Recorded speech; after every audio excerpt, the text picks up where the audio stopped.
Penn State fans, we are back. By we, I mean myself, Robert Flounders. Middle name is William, in case you were wondering. Johnny McGonigal joining me. It's Monday. We are a couple hours removed from James Franklin's Monday press conference. I don't know if it's a big week for Penn State's football program. They're going to Purdue, Johnny, and Purdue's hit is down on its luck. We're just going to say that they're winless in the conference, but there's so much to get to. The whiteout game was a huge success. I know Johnny and I both enjoyed it. I'm glad we finally escaped State College traffic. But Johnny, there is a couple of things we can get to here for our listeners and viewers from James's news conference. Penn State fans, if you're looking for some clarity, maybe with regard to Nick Singleton's status moving forward, it's still murky. And James, I think, wanted it that way, Johnny. He offered a little bit of insight into where Nick is. Nick did not finish the game. His last official carry, I think, was a 8 or 9 yard run early in the third quarter. Prior to that, he almost had a 97-yard kickoff return for a touchdown, but it was called back due to a legitimate holding call. James Franklin did say that today. But Johnny, why don't we just start with Nick? And I know you wrote about it, and we can kind of maybe just give our thoughts on the fact that he was not on the field at the end of the game, and that's never really a great sign. Yeah, Bob. Yeah, obviously, Nick Singleton was asked about during James Franklin's Monday press conference, and what James said is that it's short term in terms of whether it's a short term or long term injury that Nick is dealing with. Like you mentioned, he exited in the third quarter of that win over Washington, 9-yard carry, and when he got tackled, he kind of awkwardly landed on his head/neck area. And so once that happened, again, we're not doctors, but if he's coming up from that, and then he's not on the sideline, like if it was an ankle issue or a wrist issue or a shoulder, like he would have been on the sideline with the rest of the team, you would think, for the remainder of the third quarter and the fourth quarter. I'm going to say like possible concussion, given what and how he landed, like what he was dealing with there and the events that transpired after, and the fact that it's a short-term injury and not like an ACL or something like that. So, and so his status for the Purdue game is uncertain, up in the air at this point. And, I guess if they are without him for the Purdue game, they'll be turning to obviously a lot of Kaytron Allen, but Corey Smith as well, the true freshman running back who filled in at the end of that game, had a 78-yard run. And I guess what do you think about it, Bob, in terms of Nick and his season really so far? Because he missed the UCLA game, he got banged up against Illinois. Over the last few games, he hasn't looked like his normal self, aside from that kickoff return touchdown that wasn't. Yeah, that's what I'm glad you brought up. Kind of the big picture with Nick, right? In his third year, as a true freshman in 2022, your first year with us at PennLive, he had a 1,000-yard season. He was, Penn State fans, he was the bee's knees, if you know what I'm talking about. I'm just going to throw that out there. A devastating, just home run threat. You saw it early in the year. You saw it in the Rose Bowl. Last year didn't go according to plan. I think there were factors outside of probably Nick's control with the offense, the way it was designed, how it was run. But towards the end of the year, he came on. The temporary OCs, Ty Howe and Jaywan Sider, made a conscious effort to get him the ball in space, right? And that was kind of a precursor, I think, to this season with Andy Kotelnicki. Start of the year, he looked like the guy that we saw at the end of his true freshman year. He had a couple, I think, 40-yard plays against West Virginia. He had just a brilliant game, I think, against Illinois. In that 21-7 win, where he displayed all of his skills, not just running, but running inside, catching the ball, pass protection. I mean, it looked like a fully evolved Nick Singleton, who could be a difference maker at the NFL level. And then, John, you said it. UCLA couldn't go. We kept getting bumps and bruises, and then James Franklin kept saying we thought we were going to thought he was going to play, which I don't know that was a compliment to Nick, but and it's just been he just hadn't really looked maybe like the Illinois version. We saw him in the receiving game, but maybe not in the running game. And so what I'm saying, though, is he looked more like Nick again early against Washington. And that's why I think it really stinks that for this to happen to him, because he looked like he was back again, because from his very first few carries, Johnny, he was running sharply with authority, with power. You saw the speed on the kickoff return. And I just kind of feel bad for the guy because I thought he was all the way back. And like you said, we're not really sure what it is, but it's definitely something. And if you're Penn State, I don't know if it makes a whole lot of sense to play him against Purdue. You mentioned Corey Smith, Quentin Martin. I mean, they can win without him. I just feel bad for Nick. Yeah, it's one of those where you look at the stats and the numbers kind of tell you. The eye test definitely tells you from the early in the season and in September and what kind of bursts and explosiveness that Nick had compared to the last 4 games. And like you mentioned, we saw it in the Washington game on that kickoff return. He had a 13-yard run. He looked good on. But here are just the numbers. Yeah. He has 543 rushing yards this year. On the first 4 games of the year, 408 rushing yards on 53 carries. Then he misses the UCLA game. He comes back, 10 carries for 26 yards against USC. Over the last 4 games combined, he's had 135 rushing yards on 35 carries. So obviously limited for the second half against Washington. He's making an impact in the passing game, and that's something that can't get overlooked this year, like the strides and the growth that he's made in that area. The highlight was the one-handed catch at Wisconsin for the touchdown, but he's got over 20 catches for over 200 receiving yards and 4 receiving touchdowns this year. So he's making an impact in other ways as well. Always been a really good pass blocker, and when he's not in there pass blocking, I think Penn State suffers as a result. But I don't think he needs to play at Purdue for Penn State to come out and dominate this game. Katron Allen is more than capable, and I'm sure would be more than happy because Katron loves the ball, to get 20, 25 carries. And it would be good work as well for Corey Smith, the true freshman.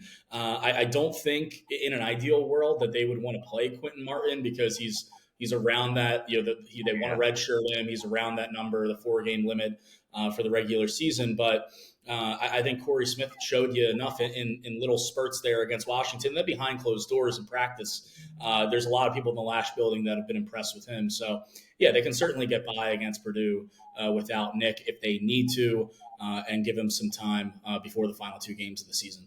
Yeah. So, Purdue, right? Winless in Big Ten play. Just got smoked by Ohio State. They were shut out. I think Oregon shut them out.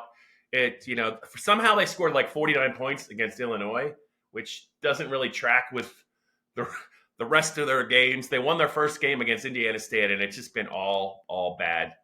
Since then, Penn State's like a 4-touchdown favorite. Talking about where Nick is, you mentioned Katron probably wouldn't mind a 25-carry day, but there's some danger in there, Johnny, right? When you're just not sure maybe when you're going to have Nick again, and you really probably don't want to play him against the Boilermakers, you got to be careful with Katron because what you don't want is going into Minnesota in 2 weeks. I wouldn't say that's an easy atmosphere. It's going to be, they announced the kick time, Penn State fans. We're not breaking any news when you see this, but 3:30 East Coast kick, 2:30 out in Minnesota. Johnny and I will be there.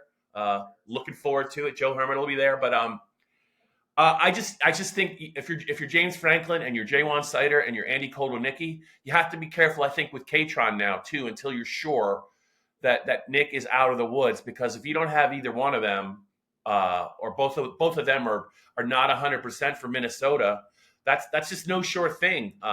So I'll be curious to see how Penn State plays it against Purdue, because while they don't necessarily need Nick Singleton, I wouldn't lean into a heavy workload, Johnny, for Katron either. Yeah, and another thing too to bring up is why we're talking about true freshmen and burning red shirts and keeping them under the limit. Cam Wallace, who was the number 3 running back coming into this season, and really impressed over the spring and training camp.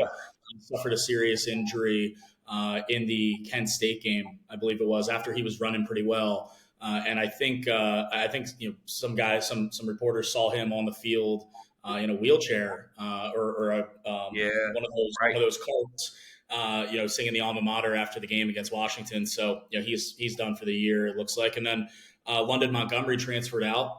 The former Scranton Prep running back transferred to ECU. And so running back wasn't, coming into the year considered like an area of depth concern. But also Penn State has been really lucky with Nick Singleton and Katron Allen over the previous 2 seasons that they haven't dealt with anything serious enough to keep him out of a game. So if Nick can't play at Purdue, again, you don't want to overwork Katron. Because you don't want to run the risk of injury, and then 2, you don't want to tire him out before Minnesota. So, I mean, looking at game scripts, maybe this is going to be a game where Drew throws the ball 35 times and gets those wide receivers even more confidence. Bob gives them that much needed boost of confidence. I mean, I guess I shouldn't say much needed after the Washington game because, I mean, Trey Wallace had a really nice game. Liam Clifford had a catch for 20 yards. Julian Fleming got in the end zone for the first time. So those were positives, and they can continue to build on that. Maybe they're going to come out and just chuck it all over the yard on Purdue. I think they can do really whatever they want against this Purdue team. Yeah. Like I don't want to sound disrespectful, No. but at the same time, this was a team that they lost 45-0 last week to Ohio State, and it could have been 70 if Ohio State wanted it to be. They've been down bad all year. Yeah, and another guy that probably, Penn State's a little shorthanded at tight end, but another guy that could probably use a light workload after the whiteout game, Tyler Warren. I mean, it's great. It's great to feature him. It's great to try and get him to New York City. He's certainly deserving. I can't imagine there's a better tight end in college football, and I say that, I don't see the possibility of that. The way that he blocks, like on that touchdown run of Bo Prabula's, the way that he can run the ball and also finish runs and also knowing how to get the ball in the end zone and the way that he catches the ball, he rarely drops a pass. I know he lost a fumble, but the guy's human. I mean, the guy's been spectacular.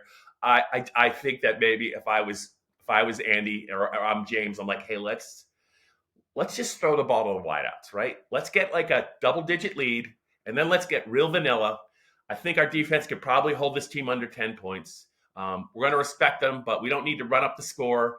We just need to get out of the Dodge and get healthy as possible for Minnesota, because really they also have Maryland, Johnny, at home. But if you look at the 3 games, the one potential one that could get them would be the Minnesota game. So I think they just need to be as healthy as possible for that one.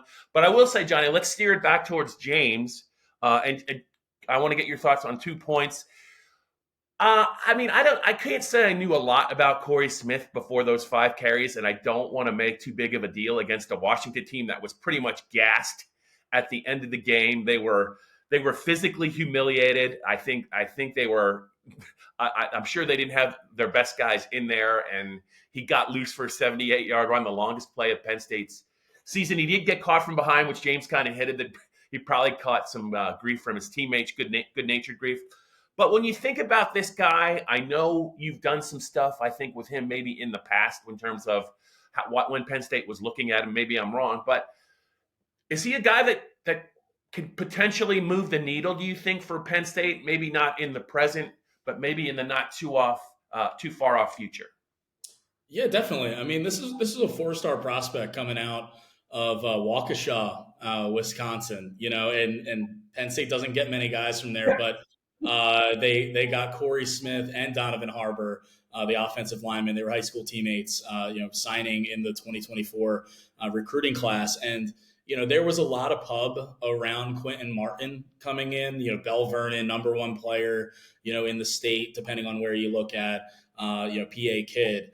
And James Franklin mentioned that too in his press conference, that there was a lot of people talking about Quentin Martin when he came in, and rightfully so, and understandably so. But Corey Smith ain't bad either, and he showed it. Granted, like you mentioned, it was against a worn-out Washington defense that probably had some backups in themselves at that point in the game. But for your first carry to go, the first carry was not the 78-yard run. The first carry was a nice and patient run that he kind of picked through the defense, and it was like, oh, that's it's a nice little run there. And then he popped the 78-yarder and got caught from behind. Like you said, I'm sure his teammates were ribbing him for that, the fact that he got caught. But yeah, I mean, this is a kid who I don't think they really expected, to play a meaningful role this year. When you come in with Nick Singleton and Katron Allen and thinking that you have Cam Wallace coming into a second year ready to, contribute in a rotational role, I don't think they really expected to use Quentin or Corey in any meaningful snaps. But there's a chance that Corey Smith will have to do that this weekend. And I think, you look at the tape in high school, talking to people out there, like, there was a lot of really good things around him coming out of high school, and I think you can understand or expect that he would step up to the plate if necessary and needed. Yeah, and again, Katron and Nick are in their third year, so it's that after this year they can do whatever they want. So yeah, I mean, when I say sooner rather than later, it might be a lot sooner. I mean, if they have to play this year, it's probably not good for Penn State, right? Because they want to ride Katron and Nick as far as they can go in the regular season and in the postseason. But come 2025, this could be a very different looking running back room, and it could be maybe not viewed as a position of strength in the off season. So he's a guy to watch when he gets in the game. Quentin's a guy to watch when he gets in the game. And where I'm going with this, Johnny, is James did talk about it. We're at the end of the regular season, and there's a lot of young players I think that the coaching staff likes that they can now start playing them, in games, maybe late in games, depending upon the score. But they got to get these guys some experience, but they don't want to burn their red shirts. And towards the end of the press conference, I don't know, he did mention a bunch of players. He mentioned a couple of young corners, a couple of defensive linemen. He mentioned Anthony Specca, the linebacker. But I mean, I do think that is part of Penn State's strategy in games where they are comfortably ahead, whether it's this Saturday, whether it's the Maryland game. They want to play some of these guys. The kids want to play. They've earned the right to play. And that's something I think Penn State fans should be looking out for, because they are the future, and they could be impact players for Penn State in 2025. Yeah, definitely. Something to keep in mind with that rule, the redshirt rule, the 4-game limit. It's 4 regular season games. So how they set this up is, like you mentioned, Bob, like they set it up this way for a lot of guys that, there could be opportunity to play, certainly against Purdue and Maryland, maybe even Minnesota. I mean, Minnesota just lost to Rutgers, and Rutgers hasn't been playing well recently. But I agree with you. If there's a game that could trip Penn State up or give them headaches over this final 3-game stretch, it would be Minnesota. But there's going to be opportunities, I think, for these younger players to play. In the postseason, the college football playoff, or if they don't get in a bowl game, that does not count against the 4-game redshirt rule. And so players like Max Granville, who reclassified the defensive end, should be in high school this year and is with the Nittany Lions instead. Like, he could get some more run. There's a handful of players like that. We know Luke Reynolds, Cooper Cousins, Dejon Lane, those 3 have already burned their red shirts and played significant enough snaps as true freshmen that they're going to be true sophomores next year. But there's a big group of guys who Penn State fans are going to see this upcoming weekend, potentially, that they haven't seen before. They've seen very limited so far, maybe just at the end of the Kent State game, right. and guys who will be redshirt freshmen next year. So just something to keep in mind. You might see some new faces out there. Yeah, okay, it's the Blue-White Breakdown. Johnny McGonigal, Bob Flounders, wrapping up James's Monday news conference, a Singleton update. I think maybe we'll get a little bit more from James Franklin after the practice availability, but no promises there. Johnny, before we wrap this thing up, we're going to have a couple other podcasts on later in the week about some things, but you asked about AJ Harris, and you're going to have, I believe, a story on him. When you just setting it up, Penn State in the transfer portal, James talked about it. There's a lot of teams that they live and die by the transfer portal. Florida State would be one that's probably dying by the transfer portal, but when it goes bad, it's not great. It's working out for Indiana right now as we talk about it. But James, he's more of a toe dipper than a diver in the pool when it comes into he doesn't fully cannonball it into the pool, Johnny, when it comes to the transfer portal. But man, when Penn State goes after a kid in the transfer portal, I mean, their success rate is just very, very impressive. And AJ Harris is one. Jalen Kimber is another. There's other stories, but Johnny Dixon's another corner that really helped them. I think he was from South Carolina.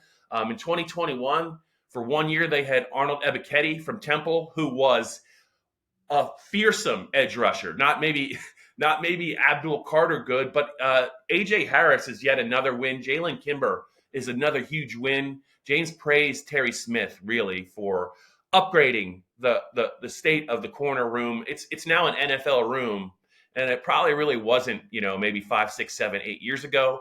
But James did praise Terry for that. But just your thoughts on Harris and Kimber and really their impact on the defense this year. And, they're going to have to show up later in the year in some games as well. Yeah, definitely. You mentioned Terry Smith and what he's been able to accomplish as the corners coach for this team. Joey Porter Jr. going in the second round. It was the 32nd overall pick, first one in the second round to the Steelers. Thought he was going to be Penn State's first ever first-round corner. Ended up not being the case, but still like doing really, really well in the NFL in Pittsburgh. Kalen King, Johnny Dixon, Daquan Hardy, they were all NFL caliber players for this team over the last year and the year before. And then you lose those guys and you're like, okay, well, we've got some young guys we like for the future. Zion Tracy, Elliott Washington, both guys who I think have played better, certainly better than they did as freshmen, as sophomores this year. But they were still a hole. They wanted some veteran presence in that room to go alongside Cam Miller. And they bring in Jalen Kimber, who had started 11 times for Florida last year, started his career at Georgia, well-versed in the SEC and Power Conference football.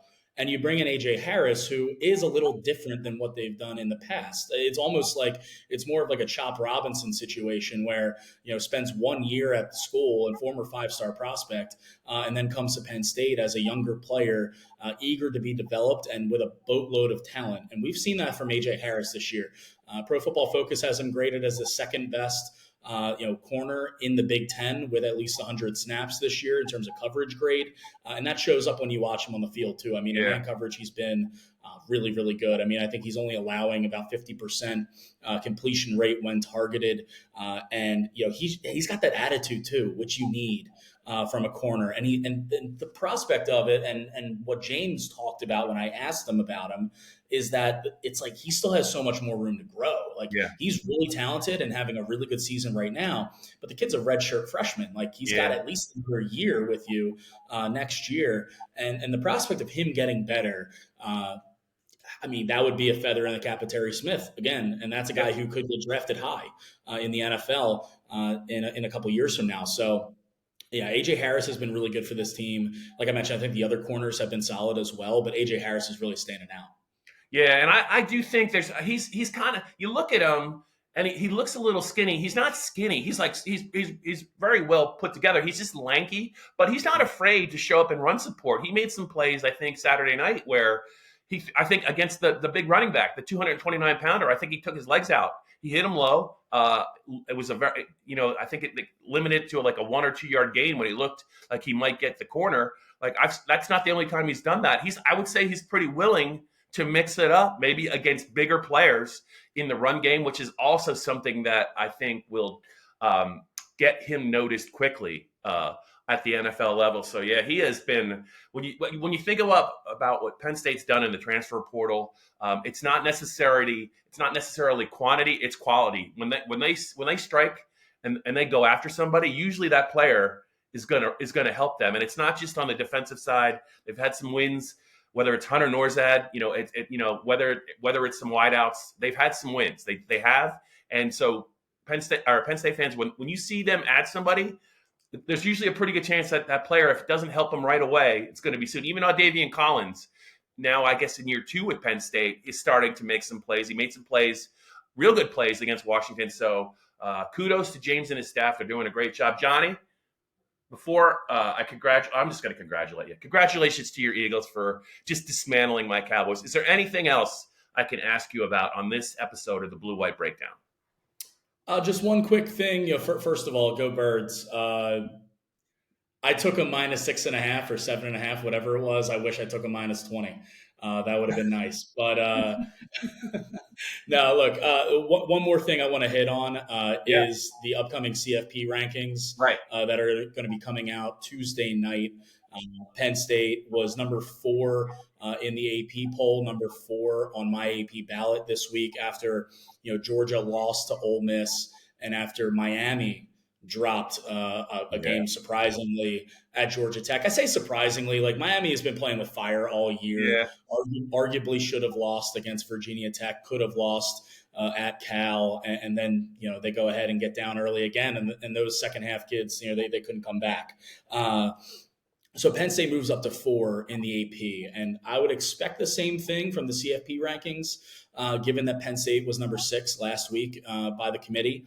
And so just something to keep in mind, though, it didn't really matter all that much that Miami lost, I don't think, because whoever wins the ACC is going to get a first round bye.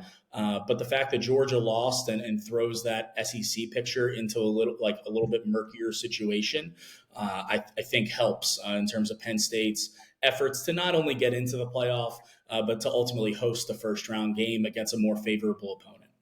Yeah. All right, Johnny. We'll be on the lookout for that. I'll be on the lookout for that. That's it, guys, for this episode of the Blue Light Breakdown. We're going to have a couple more later in the week. You never know what we're going to talk about. You never know who we're going to pick, whether it's going to be Purdue or Penn State, but I think you guys have a pretty good idea who we're going to pick, but we're not going to reveal that right now because we're sneaky like that. Johnny, always a pleasure chatting with you, and we will be back.